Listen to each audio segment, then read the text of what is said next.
Gabriel Garcia மார்கே அப்படின்னு சொல்லிட்டு ஒருத்தர் வந்து ஒரு புக்கை எழுதியிருப்பார், 100 Years of Solitude அப்படின்னு சொல்லிட்டு. அந்த புக்கோட ஆரம்பமே வந்து ரொம்ப சூப்பராக இருக்கும். என்னென்னா, இப்போ இதுதான் வானம், இதுதான் வந்து ஒரு பூச்செடி, இது ஒரு கட்டில் அப்படின்னு வந்து நம்ம இப்போ சொல்கிறோம். இது எல்லாத்துக்கும் பேர் வர்றதுக்கு முன்னாடி, கட்டிலாம் அப்புறம் தான் கண்டுபிடிச்சிருப்பாங்க, இருந்தாலும் பேர் வர்றதுக்கு முன்னாடி ஒரு காலம் இருந்திருக்கும்ல, அந்த காலத்தில் தான் வந்து அந்த கதையை ஆரம்பிக்கும். ஸோ நம்ம பார்க்குற எதுக்குமே வந்து பேரே இல்லை அப்படின்னா நம்ம அதை பார்க்குற விதமும் அதை அணுகிற விதமும் ரொம்ப வித்தியாசமாக தானே இருக்கும். ஏன்னா நம்ம யாரோ ஒருத்தவங்களை பார்க்குறோம், அவங்களுக்கு வந்து பேர் தெரியறதுக்கு முன்னாடி அவங்க கம்ப்ளீட்டாக ஒரு ஸ்ட்ரேஞ்சர்.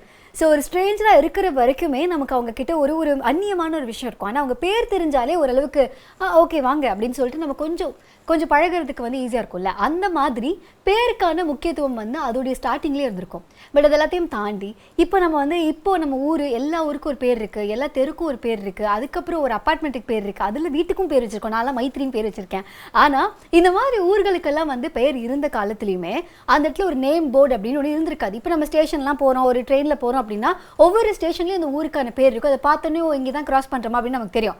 ஆனால் இது மாதிரி வந்து ஸ்டேஷன்லாம் இல்லாத காலகட்டத்தில் ஒருத்தங்க தான் ஊருக்கு போயிட்டாங்க அப்படின்னா அந்த ஊரை ரீச் பண்ணிட்டாங்க அப்படிங்கிறது எப்படி கண்டுபிடிப்பாங்க?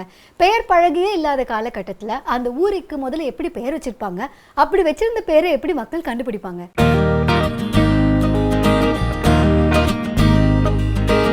ஊர்களின் பெயர் காரணம் அப்படிங்கிற ஒரு புக்கு நான் எடுத்து பார்த்தேன். ஸோ இந்த புக்கில் பார்த்தோம்னா ஒவ்வொரு ஊருக்கும் தமிழகத்தில் முக்கியமாக வந்து எந்தெந்த ஊருக்கு எப்படி பேர் வந்துச்சு, அதுவும் பேர் வைக்கிறதுக்குன்னு ஒரு சில ரூல்ஸ் எல்லாம் வந்து ஃபாலோ பண்ணியிருக்காங்க. ரொம்ப ரொம்ப சிம்பிளான ஒரு ரூல் தான். ஒன்றுமே இல்லை. இப்போ உங்களுக்கு என் பேர் தெரியல அப்படின்னா என்ன எப்படி சொல்வீங்க? இந்த மூக்குத்தி போட்டிருக்குமே அந்த பொண்ணு, இந்த கர்லி ஹேராக இருக்குமே அந்த பொண்ணு அப்படின்னு நம்ம சொல்லுவோம்ல. ஸோ ஒவ்வொருத்தங்களுக்கும் அந்த மாதிரி ஒரு ஆட்ரிபியூட்ஸ்ன்னு வச்சுருப்போம் இல்லையா? அதை வச்சு தான் ஒரு ஊருக்கே வந்து பேர் வச்சுருக்காங்க. இப்போ கடல் சார்ந்த இடம் அப்படின்னா அதுக்கு வந்து கரை அப்படின்னு பேர் வைக்கிறது, இந்த மாதிரி வந்து ரொம்ப, அப்புறம் வந்து பாக்கம்னு வைக்கிறது, கொஞ்சம் நீர் வளம் இருக்கிற இடத்துல பாக்கம்னு வைக்கிறது. ஸோ இந்த மாதிரி ஒவ்வொரு இடத்துக்கான அந்த இடத்தோடைய ஸ்பெஷாலிட்டி என்ன அப்படிங்கிறது ஒன்று. இன்னொன்று எந்த மாதிரியான நிலம், அது வந்து குறிஞ்சியா, முல்லையா, நெய்தலா, பாலையா, இதை வச்சு தான் அந்த ஊருக்கு வந்து பேர் வச்சிருக்காங்க. இப்போ குறிஞ்சி எடுத்துக்கிட்டோம்னா அது மலை சார்ந்த இடங்கள் அப்படிங்கிறனால அதுக்கு ஒரு சில வார்த்தைகள் யூஸ் பண்ணுறாங்க, பார்த்து தான் சொல்லுவேன். அது என்னன்னா கொடு, குன்று, பாறை, அறை, கல், அதுக்கப்புறம் வந்து மலையோ இல்லை மலைக்கு கீழே இருக்கும் இல்லையா, அதை வந்து கிரி, அசலம், சைலம், அக்திரி, இந்த மாதிரியான வார்த்தைகள்லாம் சொல்லி தான் அந்த இடத்துக்கு பேர் வைக்கிறாங்க. இதில் வந்து இந்த மலைவாழ் மக்களில் நிறைய பேர் இந்த குறவர்கள் இருந்தாங்க அப்படிங்கிறனால அவங்க வாழ்கிற இடத்துக்கு பேர் வந்து குறிச்சி அப்படின்னு சொல்கிறாங்க. ஸோ அப்படி இருக்கும்போது இந்த ஆழ்வார் குறிச்சிலாம் இருக்குல்ல, அந்த பேர்லாம் வந்து இது சம்மந்தமாக தான் வச்சுருக்காங்க. ஃபார் எக்ஸாம்பிள் நம்ம நீலகிரி எடுத்துக்கிட்டா கூட அந்த இடத்துல வந்து அந்த பூக்கள்லாம் பூக்கும்போது ஃபுல்லாக ப்ளூ கலர்லேயே தெரியுமா. அதுக்கு முன்னாடி நீலகிரிக்கு முன்னாடி அது ஏகப்பட்ட பேர்கள்லாம் இருந்தது. இப்போ ஊட்டி எடுத்துக்கிட்டோம்னா நமக்கு தெரியும் அது உதகமண்டலம்னு, அதுக்கு இன்னொரு பேர் இருக்குது அப்படின்னு சொல்லிட்டு.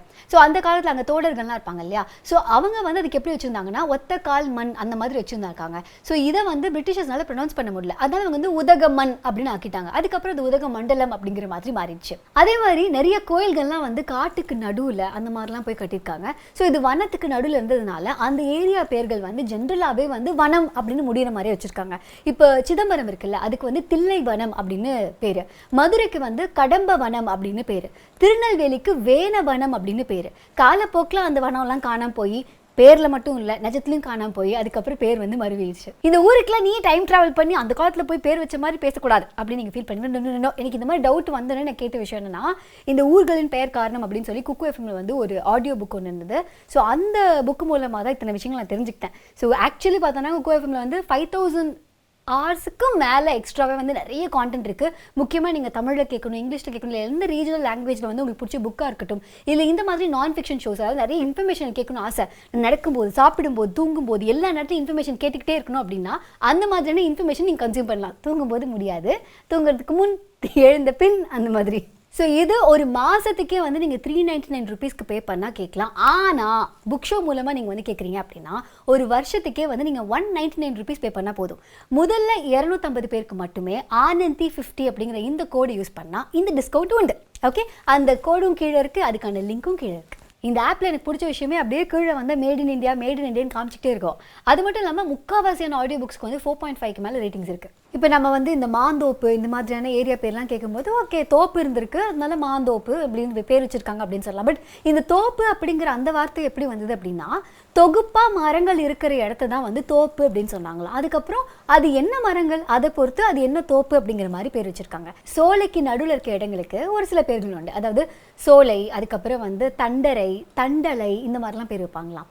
இப்படிதான் வந்து குளித்தண்டலை அப்படின்னு வந்திருக்கு. அதுக்கப்புறம் அது குளித்தலை அப்படின்னு மாறிடுச்சு. முல்லை, அதாவது இந்த காடுகள்லாம் இருக்கும்ல, அந்த நேரத்துக்குலாம் வந்து இந்த அடமொழி மாதிரி அதுக்கு என்ன பேர், நிக் நேம் மாதிரி என்ன வச்சிருக்காங்க அப்படின்னா பாடி, பட்டி இதெல்லாம் தான் வச்சிருக்காங்க. ஸோ அதனால தான் வந்து கோவில்பட்டி, அப்புறம் வந்து காட்பாடி, இதெல்லாம் வந்து அதனால தான் வந்தது. அடுத்தது நம்மக்கிட்ட இருக்க வளங்கள்லாம் வச்சு ஒரு சில இடத்துல வந்து நம்ம அக்ரிகல்ச்சர்லாம் பண்ண ஆரம்பிச்சோம்ல, அந்த அக்ரிகல்ச்சர்லாம் பண்ணக்கூடிய இடம் தான் வந்து மருதம் அப்படின்னு சொல்லுவாங்க.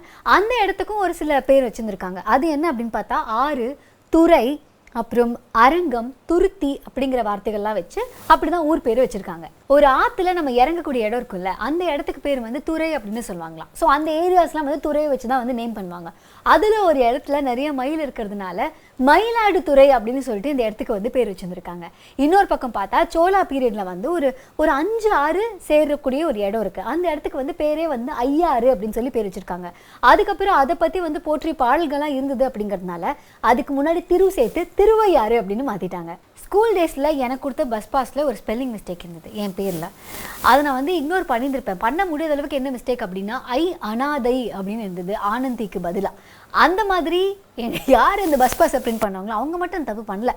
அந்த காலத்தில் வந்து பிரிட்டிஷ்காரங்க வந்து நிறைய தப்பு பண்ணியிருக்காங்க. என்னென்னா சோழ மண்டல கடற்கரை அப்படிங்கிறது அவங்க லா வர்றது கஷ்டமாக இருந்திருக்கலாம். அதனால கோரமண்டல கடற்கரை அப்படின்னு மாத்திட்டாங்க. கோரமண்டல் அப்படின்னு சொல்லிட்டு அது மாறிடுச்சு. இன்னொரு ஸ்பெல்லிங் மிஸ்டேக் தூத்துக்குடியில் என்ன நடந்திருக்கு அப்படின்னா, பாண்டியர்களோட காலத்தில் அந்த இடத்துல கொற்கையம்னு இடம் வந்திருக்கு. அந்த இடம் வந்து பயங்கரமாக சூப்பராக பாப்புலர், வணிகத்துல பயங்கர டாப்ல இருந்திருக்கு. அதுக்கப்புறம் அது கொஞ்சம் டல்லானதுக்கு அப்புறமா வந்து காயல்பட்டினம், அப்புறம் வந்து குலசேகரப்பட்டினம் அப்படின்னு சொல்லிட்டு அடுத்த 2 துறைமுகங்கள் வந்து இயங்கிட்டு இருந்திருக்கு. அதுக்கப்புறம் இதுக்கு மாற இன்னொன்று வந்து நம்ம கொண்டு வரலாமே அப்படின்னு சொல்லிட்டு அவங்க பிளான் பண்ணி கொண்டு வந்த இடம் தான் தூத்துக்குடி. ஆனால் இதுக்கு அவங்க வச்சிருந்த பேர் வந்து சோதிக்கரை. இதை எழுதலாம் அப்படின்னு சொல்லி 17வது செஞ்சுரியில் வந்து ஒரு பிரிட்டிஷர் வரார். அவர் வந்து இதை வந்து சோதிக்கரைக்கு பதிலாக தூத்துக்கரைன்னு எழுதிட்டார். அந்த தூத்துக்கரை தான் இப்போ வந்து மருவி தூத்துக்குடின்னு வந்திருக்கு. இதே மாதிரி இன்னும் பல ஊர்களுக்கு என்ன பேர் அவங்க வச்சாங்க சங்க காலத்தில், அதுக்கப்புறம் அந்த பேர் எப்படி மாறிச்சு, இப்போ எப்படி அதை கூப்பிட்டுருக்கோம் அப்படிங்கிற மாதிரி நிறைய சொல்லியிருந்தாங்க. மதுரைக்கு வந்து ஒன்று சொல்லியிருந்தாங்க. என்னன்னா இந்த ஆறு இருக்குல்ல, வைகை ஆற்று பக்கத்தில் அந்த கரையோரமாக நிறைய வந்து மருதம் மரங்கள்லாம் இருந்துதான். ஸோ அதனால வந்து மருதம் மரத்தை வச்சு அந்த இடத்துக்கு வந்து பேர் வச்சிருக்காங்க. மருதத்துறை அப்படின்னு வச்சிருக்காங்க. அதுதான் வந்து மதுரை அப்படின்னு மாறிடுச்சு. அதே மாதிரி ஈரோடு, 2 ரோடு அதானே அப்படிங்கிற மாதிரி கேட்கக்கூடாது. ஈரோடு என்ன அப்படின்னா 2 ஓடைகள் இருந்திருக்கு. ஸோ அது வந்து அந்த 2 ஓடைக்கு நடுவில் வந்து ஒரு கோயில் இருந்திருக்கு. அந்த கோயில் வந்து ஒரு சிவன் கோயில். ஸோ சிவன் கோயில் அப்படிங்கிறனால அங்கே இருக்கிற கடவுளை ஜஸ்ட் அவரோட பேர் மட்டும் இல்லாமல் 2 ஓடைக்கு இருந்ததுனால ஈரோடையன் அப்படின்னு சொல்லிட்டு அவரை சொல்லியிருக்காங்க. அண்ட் அது ஃபைனலி ஈரோடு அப்படின்னு சொல்லி மாறிடுச்சு. அந்த காலத்தில் கடலை ஒட்டி நிறைய வந்து வணிகம் நடந்தது அப்படிங்கிறதுனால கடலை ஒட்டி நிறைய பெரிய பெரிய ஊர்கள்லாம் உண்டு. அந்த மாதிரி பெரிய ஊர்களுக்கு என்ன பேர் அப்படின்னா அதுக்கு பட்டினம் அப்படின்னு பேர். அங்கே இருக்கிற குட்டி குட்டி ஊர் இருக்குல்ல, அதுக்கு தான் பாக்கம் அப்படின்னு பேர். ஸோ அதுதான் நம்ம பார்க்குற நுங்கம்பாக்கம், கொரும்பாக்கம், அது எல்லாமே வந்து பாக்கம்னு முடியுது இல்லையா. ஸோ அது எல்லாமே வந்து இந்த மாதிரியான சிற்றூர்கள் நியர் த கடல் அப்படிங்கிறதுனால தான் அந்த பெயர். சரி, இதெல்லாம் இருக்கட்டும், நீ எதுக்கு இப்போ சித்தம் வரும் சீரு காலி மாய வர குபாக்கணும் அப்படின்னு சொல்லி ஏன் பாடிக்கிட்டு இருக்கேன் அப்படின்னா இந்த ஒரு விஷயத்துக்காக தான். ஏன்னா இந்த கோடம்பாக்கத்துக்கு எப்படிங்க இந்த பேர் வந்துச்சு அப்படின்னு யோசிக்க ஆரம்பிச்ச போது ஊர்களின் பெயர்கள் அப்படின்னு சொல்லி பெயர் காரணம் அப்படின்னு சொல்லி இந்த ஒரு ஆடியோ புக்கை வந்து நான் குக்கு எஃப்எம்ல கேட்டிருந்தேன். ஸோ அதில் வந்து நான் அந்த கோடம்பாக்கத்துக்கான அந்த அர்த்தத்தையும் வந்து கண்டுபிடிச்சிருக்கேன். அது என்ன அர்த்தம் அப்படின்னா, கோடம்பாக்கம் அந்த இடத்துல வந்து நிறைய முகலாயர்கள் இருந்தாங்க அப்படிங்கிறனால அந்த காலத்தில் அங்கே நிறையா ஆடு இல்லை, அந்த பேர் என்ன, குதிரை, அது வந்து நிறைய அங்கே தான் இருந்திருக்குமா.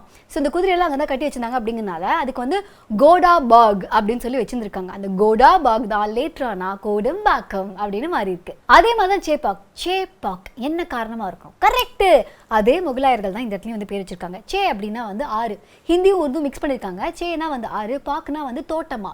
ஸோ இப்போ வந்து அங்கே 6 தோட்டம் இருந்திருக்கு. இப்போ ஒரு தோட்டமும் இல்லை, அங்கே வந்து ஸ்டேடியம் தான் இருக்குது. பட் அந்த இடத்துக்கு அதனால வந்து சேப்பாக் அப்படின்னு சொல்லி பேர் வச்சிருக்காங்க. எப்படி கடன் வாங்கினவங்களை வந்து கடன்காரன் அப்படின்னு சொல்லி சிம்பிளாக சொல்லிடுவோமோ, அதே மாதிரியே வந்து ஏதாவது ஒரு ஊரை வந்து அடகு வச்சுருந்தாங்க அப்படின்னா அதுக்கு வந்து பேர் வந்து ஒற்றி அப்படின்னு சொல்லுவாங்களாம். ஸோ அந்த மாதிரி ஒரு ஊரை வந்து அடகு வச்சு எடுத்திருக்காங்க. எப்போ அப்படின்னா பல்லவர்களோட காலத்தில். ஸோ அதை வந்து ஒற்றியூர் அப்படின்னு சொல்லுவாங்களா. அதுதான் லேட்டர் ஆன் பிகேம் திருவொற்றியூர். கடன் வாங்கினதுக்கு, அதாவது பிளட்ஜ் பண்ணதுக்கு மரியாதையா திருவொற்றியூர் அப்படின்னு மாதிரி இருக்காங்க.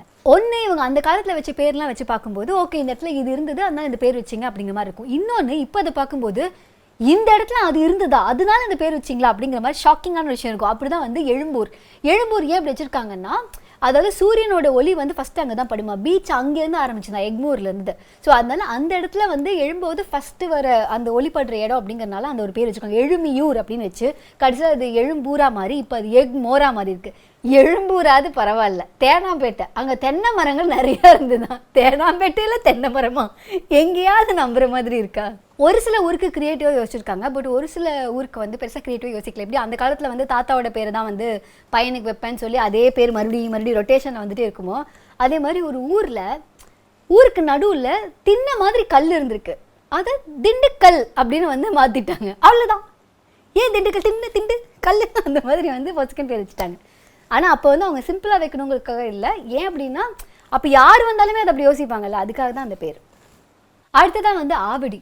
ஆவடியில் இந்த அப்படின்னா வந்து அது மாடுன்னு அர்த்தம். குடி அப்படின்னா மக்கள் வாழ்கிற இடம். இன்னொன்று அந்த இடத்துல நிறைய மாடுகள் இருந்திருக்கு அப்படிங்கிறதுனால இனிஷியலாக அது ஆயக்குடி அப்படின்னு வச்சுருந்துருக்காங்க. அதுதான் வந்து காலப்போக்கில் ஆவடி அப்படின்னு முடிஞ்சிருச்சு. வில்லிவாக்கம். இப்போ நம்ம இவ்வளோ படித்ததில் வந்து நீங்களே கெஸ் பண்ணியிருப்பீங்க. வில்வ மரங்கள் நிறைய இருந்ததுனால தான் அந்த இடத்துக்கு வந்து வில்லிவாக்கம் அப்படின்னு பேர் வச்சாங்க. இப்போ அங்கே இருக்கிற ஒரு சிவன் கோயிலில் வில்வ மரம் இருக்குது. ஸோ அதுதான் ப்ரூஃப். சுற்றி எந்த இடத்துலையும் இல்லைனா கூட அந்த இடத்துல வந்து லைட்டாக ஒரு பொட்டு மாதிரி வச்சுருக்காங்க, திருஷ்டி பொட்டு மாதிரி. ஸோ அதனால தான் அது வில்லிவாக்கம். மந்தவெளி அப்படிங்கிறது நம்ம எல்லாருக்கும் வந்து இப்போ நம்ம தமிழ் புலவர்களாக ஆல்மோஸ்ட் மாறிட்டு இருக்கோம் இந்த புக்கு படிச்சதுக்கப்புறமா. ஸோ மந்தவெளி என்னென்னா அந்த ஆட்டு மந்தைகள்லாம் அங்கே நிறைய இருந்ததுனால அந்த இடத்துல மந்தை வெளியில் நிறைய என்னன்னு இல்லை. ஸோ மந்தை வந்து இருந்ததுனால மந்தை வெளி அப்படின்னு சொல்லி வச்சுருக்காங்க. சிந்தாதிரிப்பேட்டை அது என்ன அப்படின்னு பார்த்தா சின்ன தறிப்பேட்டை. அங்கே வந்து நெசவாளர்கள்லாம் இருந்திருக்காங்க. ஸோ இந்த தறிகள்லாம் பண்ணிட்டு இருந்தாங்க அப்படிங்கிறனால சின்ன தறிப்பேட்டை அப்படிங்கிறது தான் சிந்தாதிரிப்பேட் அப்படின்னு மாறிடுச்சு. மீனம்பாக்கம். அந்த இடத்துல வந்து மீன் வளம் நிறையா இருந்ததா. எங்கே இருந்தது? அங்கே நிறையா வந்து நீர் வளம் இருந்திருக்கு. அங்கே மீன்கள் இருந்ததுனால மீனம்பாக்கம்னு பேர் வச்சாங்களாம். இப்போ அந்த இடத்துல ஃப்ளைட்டு தான் இருக்குது. அதுதான் நடுவில் வந்து ஃப்ளட்டில் நீந்திட்டு இருந்தது.